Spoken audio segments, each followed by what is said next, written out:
Hi, ഞാൻ doctor Juhi Das, QNB health കെയറിലെ homeopathic ഫിസിഷ്യനാണ്. പല രീതിയിലുള്ള ദഹന ബുദ്ധിമുട്ടുകളായിട്ടുള്ളവരാണ് എല്ലാവരും.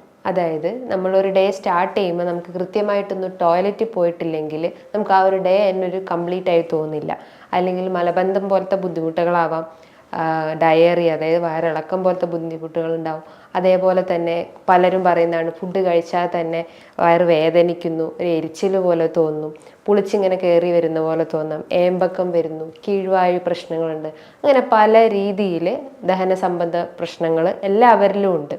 അതൊക്കെ വരാനുള്ളൊരു കാരണം എന്ന് പറഞ്ഞു കഴിഞ്ഞാൽ നമ്മൾ കഴിക്കുന്ന ഭക്ഷണത്തിലൂടെ തന്നെയാണ്. ചിലർ ഫുഡ് കഴിക്കുമ്പോൾ അല്ലെങ്കിൽ ഫുഡ് ഒരു 6 hour ഗ്യാപ്പ് എടുക്കാതെ അല്ലെങ്കിൽ വലിച്ചു വാരി കഴിക്കുന്നവരുണ്ടാവാം, അല്ലെങ്കിൽ ഒരു ഫാസ്റ്റിംഗ് ഒക്കെ എടുത്തിട്ടും വലിച്ചു വാരി കഴിക്കുന്ന ആളുകളുണ്ടാവും. അങ്ങനെ പല രീതിയിൽ നമ്മളെ ലൈഫ് സ്റ്റൈലിൽ അല്ലെങ്കിൽ ഫുഡ് സ്റ്റൈലിൽ ഉണ്ടാവുന്ന ഒരു ഡിസോർഡേഴ്സ് കാരണമാണ് നമുക്ക് ഇത്തരം പ്രശ്നങ്ങൾ വരുന്നത്. അതിലൊന്നാണ്, ഏറ്റവും പ്രധാനമായിട്ടുള്ള ഒന്നാണ് അസിഡിറ്റി അല്ലെങ്കിൽ ഗ്യാസ്ട്രൈറ്റിസ് എന്ന് പറയാം. ഗ്യാസ്ട്രൈറ്റിസ് എന്ന് പറയുമ്പോൾ നമ്മൾ ആമാശയത്തിൻ്റെ അകത്ത് വരുന്ന ചെറിയ മുറിവുകൾ അല്ലെങ്കിൽ അൾസറിനെയാണ് ഈ ഗ്യാസ്ട്രൈറ്റിസ്. ഐറ്റിസ് എന്ന് മെഡിക്കലി പറയുമ്പോൾ ഒരു നീർക്കെട്ട് അല്ലെങ്കിൽ ഇൻഫ്ലമേഷൻ എന്നാണ് പറയുന്നത്. അതായത് നമ്മളെ വയറിൻ്റെ അകത്ത് ഒരുപാട് മ്യൂക്കോസൽ ലൈനിങ് ഉണ്ട്, അതായത് ഒരുപാട് ലെയേഴ്സ് ഉണ്ട്. സെറോസ, മസ്കുലാരിസ്, മ്യൂക്കോസ പോലത്തെ ചെറിയ നേരത്തെ പാളികളുണ്ട്. ഈ പാളികളിലൊക്കെ ഒരു മെയിൻ ഫങ്ഷൻ എന്ന് പറഞ്ഞു കഴിഞ്ഞാൽ ആമാശയത്തിൻ്റെ അകത്ത് സെക്രീറ്റ് ചെയ്യുന്ന HCl-ൻ്റെ ആ ഒരു പ്രൊഡക്ഷൻ കുറയ്ക്കുകയും കൂട്ടുകയും അതിൻ്റെ ഒരു ബാരിയർ ആയിട്ടാണ്, അല്ലെങ്കിൽ അതിനൊരു ബാരിയർ ആയിട്ട് വർക്ക് ചെയ്യുന്നതാണ് ഈ ഒരു സിറോസൽ അല്ലെങ്കിൽ അത്തരം പാളികൾ ചെയ്യുന്നത്. സോ ആ HCl സെക്രീഷൻ അധികമാകുമ്പോൾ അല്ലെങ്കിൽ ഹൈഡ്രോക്ലോറിക് ആസിഡ് സെക്രീഷൻ അധികമാകുമ്പോൾ നമുക്ക് ഹൈപ്പർ അസിഡിറ്റി പ്രശ്നങ്ങൾ ഉണ്ടാവുന്നു. അതിൻ്റെ സെക്രീഷൻ ലോ ആകുമ്പോൾ അല്ലെങ്കിൽ അത് കുറയുമ്പോൾ ഹൈപ്പോ അസിഡിറ്റി കണ്ടീഷൻസ് ഉണ്ടാവുന്നു. അങ്ങനെ പല രീതിയിലുള്ള ഇതുമൂലം പല രീതിയിലുള്ള ലക്ഷണങ്ങളാണ് നമ്മുടെ ശരീരത്തിൽ കാണിച്ചു തരിക. മെയിനായിട്ട് നമുക്ക് ഈ ദഹന പ്രശ്നങ്ങളാണ് മെയിനായിട്ട് ഉണ്ടാവുക. അതായത് ഇങ്ങനെ നെഞ്ചരിച്ചിൽ പോലത്തെ പ്രശ്നങ്ങൾ ഉണ്ടാവും. ഫുഡ് കഴിച്ചു കഴിഞ്ഞാൽ അപ്പം തന്നെ വയറ് വേദനിക്കുന്ന പോലെ തോന്നാം. ചിലർക്ക് തലവേദന വരാം. വേൾഡ് ജേർണൽ ഓഫ് ഗ്യാസ്ട്രോഎൻട്രോളജിന്റെ പഠന പ്രകാരം പറയുന്നത് ഗ്യാസ്ട്രിക് പ്രശ്നമുള്ള 60% ആളുകൾക്കും മൈഗ്രെയിൻ ഇഷ്യൂസ് ഉണ്ടെന്നാണ്. കാരണം പ്രോപ്പർ ടൈമിങ്ങിൽ നമുക്ക് ഫുഡ് കഴിച്ചിട്ടില്ലെങ്കിൽ നമുക്ക് തലവേദന രൂപപ്പെടാനുള്ള ഒരു ചാൻസസ് ഉണ്ട്. അതായത് ഗ്യാസ്ട്രിക് ഹെഡേക്ക് എന്നൊക്കെ മെഡിക്കലി പറയുന്നുണ്ട്. ഇതോടൊപ്പം തന്നെ അല്ലെങ്കിൽ ഇതൊക്കെയാണ് മെയിനായിട്ട് ഗട്ട് റിലേറ്റ് ചെയ്തിട്ടുള്ള ഇഷ്യൂസ് ഒരു പേഷ്യൻറ്റിൽ മെയിനായിട്ട് കാണിക്കുന്നത്. അതേപോലെ തന്നെയാണ് മലബന്ധം പോലത്തെ പ്രശ്നങ്ങൾ ഉണ്ടാവുക. അതായത് ഒരു ഡേ സ്റ്റാർട്ട് ചെയ്യുമ്പോൾ ഞാൻ നേരത്തെ പറഞ്ഞു, ഒരു ഡേ സ്റ്റാർട്ട് ചെയ്യുമ്പം തന്നെ നമുക്കൊന്ന് കൃത്യമായിട്ട് ടോയ്ലറ്റിൽ പോയില്ലെങ്കിൽ വല്ലാത്തൊരു അസ്വസ്ഥത ഫീൽ ചെയ്യും. ഇന്നിപ്പം കുട്ടികളായാലും മുതിർന്നവരായാലും നമ്മളൊരു ഇംപ്രോപ്പറായിട്ടുള്ള ഒരു ഡയറ്റ് മെയിൻറ്റെയിൻ ചെയ്ത് അല്ലെങ്കിൽ ഒരു തെറ്റായിട്ടുള്ളൊരു ഡയറ്റ് പാറ്റേൺ ആയതുകൊണ്ട് തന്നെ ഇത്തരം മലബന്ധം പ്രശ്നങ്ങൾ വരാനുള്ളൊരു ചാൻസസ് ഉണ്ട്. ഈ മലബന്ധത്തിൻ്റെ ഒരു മെയിൻ കോസ് എന്ന് പറഞ്ഞു കഴിഞ്ഞാൽ നമ്മൾ വെള്ളം കുടിക്കാത്തൊരു പ്രശ്നം, അല്ലെങ്കിൽ ഫൈബർ അടങ്ങിയിട്ടുള്ള ഭക്ഷണങ്ങൾ നല്ലപോലെ കഴിക്കുന്നില്ല, വ്യായാമമില്ലാത്തൊരവസ്ഥ, കൂടുതലായിട്ട് ജങ്ക് ഫുഡും ഫാസ്റ്റ് ഫുഡിനൊക്കെ ഡിപ്പെൻഡ് ചെയ്യുന്നു, അല്ലെങ്കിൽ പ്രോസസ്ഡ് ഫുഡിനൊക്കെ ഡിപ്പെൻഡ് ചെയ്യുന്നു, പുറത്തു പോയിട്ട് അല്ലെങ്കിൽ ഹോട്ടൽ ഭക്ഷണങ്ങൾ കൂടുതലായിട്ടും കഴിക്കുന്നു. നമ്മൾ വീട്ടിൽ വെച്ചുണ്ടാക്കിയ ഭക്ഷണങ്ങൾ കഴിവതും ഒഴിവാക്കിയിട്ട് ഫാസ്റ്റ് ഫുഡിനെയും ജങ്ക് ഫുഡിനെയൊക്കെ ഡിപ്പെൻഡ് ചെയ്യുന്നു. അധികമായിട്ട് നമ്മൾ കൊക്കക്കോള, പെപ്സി പോലത്തെ കാർബണേറ്റ് ഡ്രിങ്ക്സ് അമിതമായിട്ട് കഴിക്കുന്നു. ഒരു 6 hours ഗ്യാപ്പ് ഫുഡ് കഴിക്കുമ്പോൾ മെയിൻറ്റെയിൻ ചെയ്യുന്നില്ല. ഈ കോസസ് അല്ലെ ഇത്തരം റീസൺസ് ആണ് നമുക്ക് ഈ ദഹന വ്യവസ്ഥ തെറ്റാനുള്ളൊരു മെയിൻ ആയിട്ടുള്ളൊരു കാരണം. ഈ ഗ്യാസ്ട്രൈറ്റിസ് വന്നു കഴിഞ്ഞാൽ അല്ലെങ്കിൽ അസിഡിറ്റി പ്രശ്നങ്ങൾ വന്നു കഴിഞ്ഞാൽ ആ പേഷ്യൻ്റ് മെയിനായിട്ട് പറയുന്നത് അവർക്ക് നെഞ്ചരിച്ചിലുണ്ടാവാം, അതിശക്തമായിട്ടുള്ള വയറുവേദന, അതായത് ഒരു ഭയങ്കര കാളിച്ച പോലെ അല്ലെങ്കിൽ ഒരു എരിച്ചിൽ പോലെയൊക്കെ അനുഭവപ്പെടാം, ഒരു ബേണിംഗ് പെയിൻ എന്നൊക്കെ പറയാം. അതേപോലെ തന്നെ ശക്തമായിട്ട് ക്ഷീണം വരുന്നു, വെയിറ്റ് കുറയുന്ന ഒരവസ്ഥ വരുന്നു, ബ്ലഡിൽ അതായത് ഹിമോഗ്ലോബിൻ്റെ അളവ് ക്രമാതീതമായിട്ട് കുറഞ്ഞു വരുന്നു, അവർക്ക് മലം പാസ് ചെയ്യുമ്പോൾ ചിലപ്പം രക്തം കണ്ടെന്ന് വരും, ഓക്കാന ഉണ്ടാവാം, ഛർദി ഉണ്ടാവാം, അടിവയറ്റുന്നൊരു വേദന അനുഭവപ്പെടാം, കൈകാലുകളിൽ അല്ലെങ്കിൽ ഒരു വീക്ക്നെസ് അനുഭവപ്പെടുന്നു, അതിശക്തമായിട്ടുള്ള ഒരു തലവേദന അനുഭവപ്പെടാം. ഇത്തരം ലക്ഷണങ്ങളാണ് മെയിനായിട്ട് ഒരു ഗ്യാസ്ട്രിക് അല്ലെങ്കിൽ ഗ്യാസ്ട്രൈറ്റിസിൻ്റെ കംപ്ലയിൻസ് ആയിട്ട് പേഷ്യൻസ് വന്ന് പറയാറ്. അപ്പോൾ ഈ സിംറ്റംസ് കണ്ടു കഴിഞ്ഞാൽ അല്ലെങ്കിൽ നമുക്ക് പെട്ടെന്നൊരു വയറുവേദനയോ അല്ലെങ്കിൽ ഒരു ഗ്യാസിൻ്റെ പ്രശ്നം വന്നു കഴിഞ്ഞാൽ നമ്മൾ എന്തെങ്കിലും ആൻറ്റാസിഡ്സോ അല്ലെങ്കിൽ ഈ ഗ്യാസ്ട്രിക് ടാബ്ലറ്റ്സോ ഒക്കെ എടുത്ത് കഴിക്കും. അത് താൽക്കാലികമായിട്ട് അങ്ങ് ശമിപ്പിക്കും.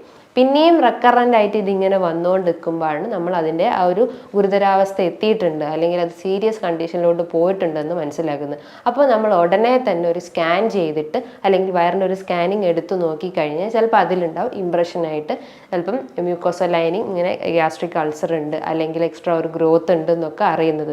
അതോടൊപ്പം തന്നെ ചിലപ്പോൾ നമുക്ക് ഫാറ്റി ലിവറിൻ്റെ പ്രശ്നം ഉണ്ടെന്നും അറിയാൻ പറ്റുന്നതാണ്. സോ ഒരു സ്കാനിങ് എന്തായാലും നമ്മൾ തീർച്ചയായിട്ടും എടുക്കണം. കാരണം അതിലൂടെയാണ് നമുക്ക് മെയിനായിട്ട് അതിൻ്റെ ആ ഒരു സ്റ്റേജോ എന്തെങ്കിലും ക്യാൻസറസ് ഗ്രോത്ത് ഉണ്ടോ അല്ലെങ്കിൽ വേറെ എന്തെങ്കിലും ഇഷ്യൂസ് ഉണ്ടോ എന്നൊക്കെ അറിയാൻ പറ്റുള്ളൂ. ഹെലിക്കോബാക്ടർ പൈലോറിയാണ് ഈ ഗ്യാസ്ട്രൈറ്റിസ് വരാനുള്ള മെയിൻ കാരണം. അതൊരു ബാക്ടീരിയൽ ഗ്രോത്ത് ആണ്. നമ്മൾ ആമാശയത്തിൻ്റെ അകത്ത് ഉണ്ടാകുന്ന ഒരു ബാക്ടീരിയൽ കോളനൈസേഷൻ ആണ് ഈ ഹെലിക്കോബാക്ടർ പൈലോറി എന്ന് പറഞ്ഞിട്ടുള്ള ഒരു ബാക്ടീരിയ. സോ അതിൻ്റെ ഒരു എക്സസ് അല്ലെങ്കിൽ അതിൻ്റെ ഒരു വളർച്ച അധികമാകുമ്പോഴാണ് നമുക്ക് ഹൈപ്പർ അസിഡിറ്റി അല്ലെങ്കിൽ ഹൈപ്പോ അസിഡിറ്റി കണ്ടീഷൻസിലേക്കൊക്കെ പോകുന്നത്.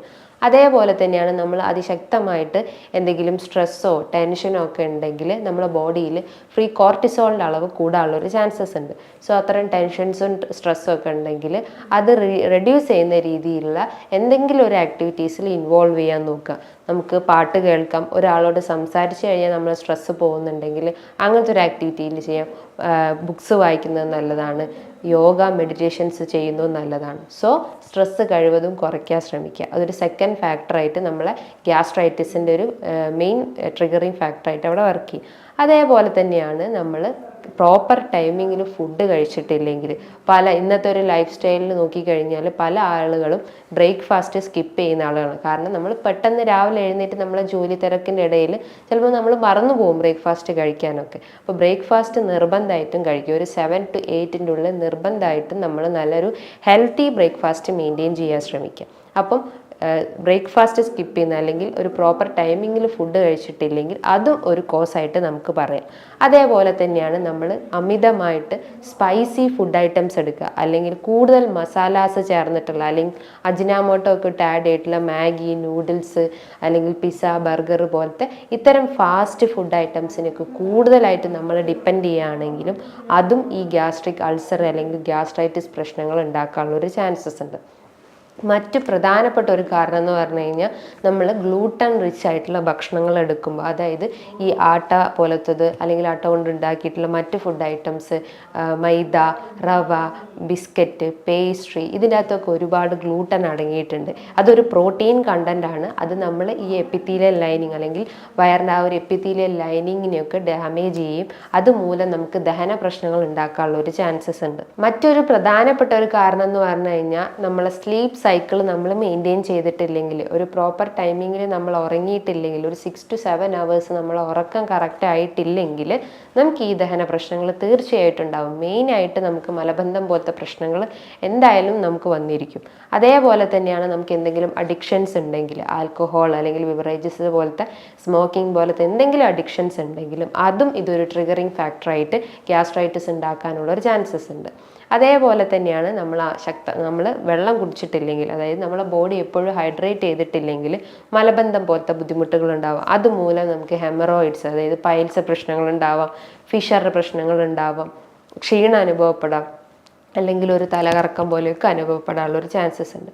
സോ നമ്മൾ നല്ല രീതിയിൽ ബോഡി ഹൈഡ്രേറ്റ് ചെയ്യാൻ ശ്രമിക്കുക.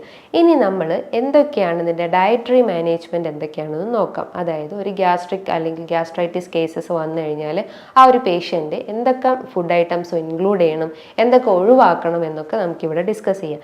മെയിനായിട്ട് അവരെ ഭക്ഷണത്തിൽ ഉൾപ്പെടുത്തേണ്ടതാണ് പ്രോബയോട്ടിക് അടങ്ങിയിട്ടുള്ള ഭക്ഷണങ്ങൾ. പ്രോബയോട്ടിക് എന്ന് പറയുമ്പം നല്ല ഗുഡ് ബാക്ടീരിയാസിനെ സപ്ലൈ ചെയ്യുന്നതാണ് ഈ പ്രോബയോട്ടിക്സ് ചെയ്യുന്നത്. ഈ പ്രോബയോട്ടിക്സിൻ്റെ ഒരു ഫുഡായിട്ടാണ് പ്രീബയോട്ടിക്സ് എന്ന് പറഞ്ഞിട്ടുള്ള കണ്ടന്റും വർക്ക് ചെയ്യുന്നത്. അപ്പോൾ ഈ പ്രോബയോട്ടിക് ഫുഡ് ഐറ്റംസ് എന്ന് പറഞ്ഞു കഴിഞ്ഞാൽ തൈര്, മോര്, പഴങ്കഞ്ഞി, അച്ചാറ്, ഇതിൻ്റെ അകത്തൊക്കെ ഒരുപാട് നല്ല ബാക്ടീരിയാസ് ഉണ്ട്. സോ അതൊക്കെ ഡെയിലി നമ്മളെ ഭക്ഷണത്തിന് ശേഷം എടുക്കുന്നത് നല്ല കാര്യമാണ്. അതേപോലെ തന്നെയാണ് നമുക്ക് ഫ്രൂട്ട്സ് ഐറ്റംസ് എടുക്കാം. ഫ്രൂട്ട്സ് എടുക്കുന്നതിന് പ്രോപ്പർ ടൈമിംഗ് ഉണ്ട്. ഡെയിലി നമ്മൾ ഭക്ഷണത്തിന് മുൻപായിട്ട് അല്ലെങ്കിൽ 1/2 hour അല്ലെങ്കിൽ 1 hour ബിഫോറായിട്ട് ഫ്രൂട്ട്സ് ഐറ്റംസ് എടുക്കുന്നതുകൊണ്ട് കുഴപ്പമില്ല. കാരണം അത് നമ്മളെ ദഹന വ്യവസ്ഥ ഇമ്പ്രൂവ് ചെയ്യാനാണ് സഹായിക്കുന്നത്. ഭക്ഷണത്തിന് ശേഷം എടുത്തു കഴിഞ്ഞ് കഴിഞ്ഞാൽ നമുക്ക് ദഹനത്തിൻ്റെ പ്രശ്നങ്ങൾ ഡിസ്റ്റർബ് ആവും, അല്ലെങ്കിൽ മലബന്ധം പോലത്തെ പ്രശ്നങ്ങൾ അല്ലെങ്കിൽ ദഹനത്തിൻ്റെ ആ ഒരു സ്ട്രക്ചർ അല്ലെങ്കിൽ അതിൻ്റെ ഒരു ഫങ്ഷനിങ് അവിടെ ഇംപ്രോപ്പർ ആവാനുള്ള ഒരു ചാൻസസ് ഉണ്ട്. അതേപോലെ തന്നെയാണ് ഫ്രൂട്ട്സ് എടുക്കുകയാണെങ്കിൽ തന്നെ നമുക്ക് പ്രമേഹം അല്ലെങ്കിൽ ഫാറ്റി ലിവർ പ്രശ്നങ്ങളുണ്ടെങ്കിൽ അത് ഗ്ലൈസിമിക് ഇൻഡെക്സ് കുറഞ്ഞിട്ടുള്ള ഫ്രൂട്ട്സ് ഐറ്റംസ് എടുക്കാൻ ശ്രമിക്കുക.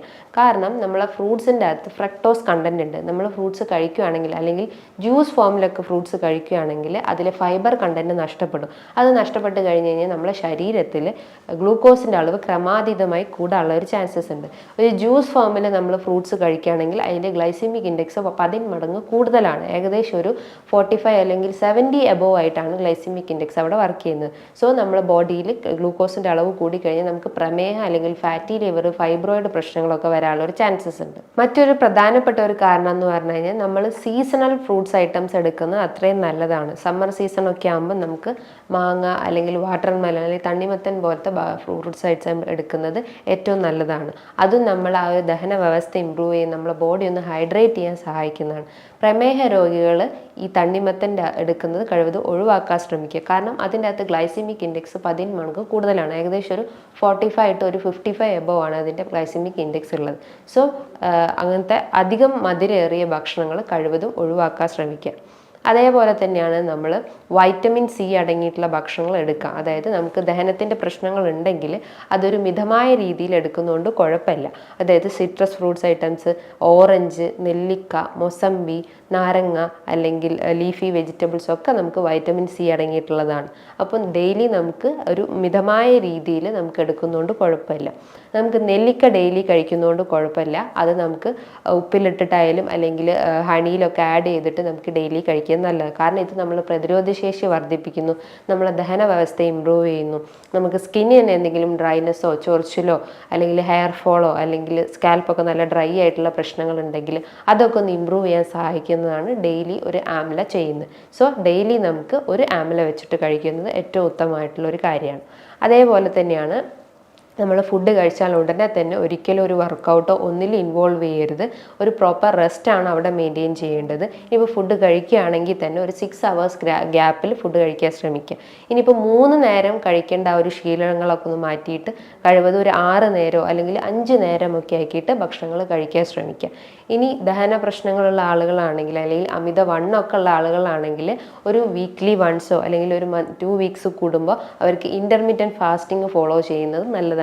അതോടൊപ്പം തന്നെ അവർക്കൊരു വാട്ടർ ഫാസ്റ്റിംഗ് ഒക്കെ ചെയ്യുന്നതും നല്ലതാണ്. ഇനിയിപ്പോൾ ഫ്രൂട്ട്സ് ഒക്കെ കഴിക്കുന്ന ആളുകൾ അല്ലെങ്കിൽ ഫ്രൂട്ട്സ് ഒക്കെ അധികമായി കഴിക്കുന്ന ആളുകളാണെങ്കിൽ അവർക്ക് മീൽസ് അല്ലെങ്കിൽ ഒരു ഡിന്നർ ടൈമിൽ ഫ്രൂട്ട്സ് കഴിക്കാൻ ശ്രമിക്കുക. അതായത് ഭക്ഷണത്തിന് മുൻപായിട്ട് ആ ഒരു നേരത്തെ ആ ഒരു ഡിന്നർ ഫുഡ് ഐറ്റംസ് അവിടെ കട്ട് ചെയ്തിട്ട് പകരം നമുക്ക് ഫ്രൂട്ട്സ് ഐറ്റംസ് അവിടെ എടുക്കുന്നത് അല്ലെങ്കിൽ ഒരു കപ്പ് ഫ്രൂട്ട്സ് കഴിക്കുന്നത് നല്ലതാണ്. അതേപോലെ തന്നെയാണ് നമുക്ക് നട്ട്സ് ഐറ്റംസ് എടുക്കാം. ബദാം, വാൽനട്ട്, കാഷ്യൂ നട്ടൊക്കെ നമ്മളെ ഡയറ്റിൽ ഉൾപ്പെടുത്തുന്നത് നല്ലതാണ്. ഇത് നമ്മളെ ശരീരത്തിൽ എന്തെങ്കിലും ഒരു അൾസറോ അല്ലെങ്കിൽ ഇൻഫ്ലമേഷൻസ് ഒക്കെ ഉണ്ടെങ്കിൽ അതൊക്കെ റെഡ്യൂസ് ചെയ്യുന്നതാണ്. അതേപോലെ നമ്മൾ ഒഴിവാക്കേണ്ട ഒരു കാര്യം എന്ന് പറഞ്ഞു കഴിഞ്ഞാൽ ആൽക്കഹോൾ അഡിക്ഷൻസും സ്മോക്കിംഗ് അഡിക്ഷൻസും പൂർണ്ണമായിട്ടും ഒഴിവാക്കുക.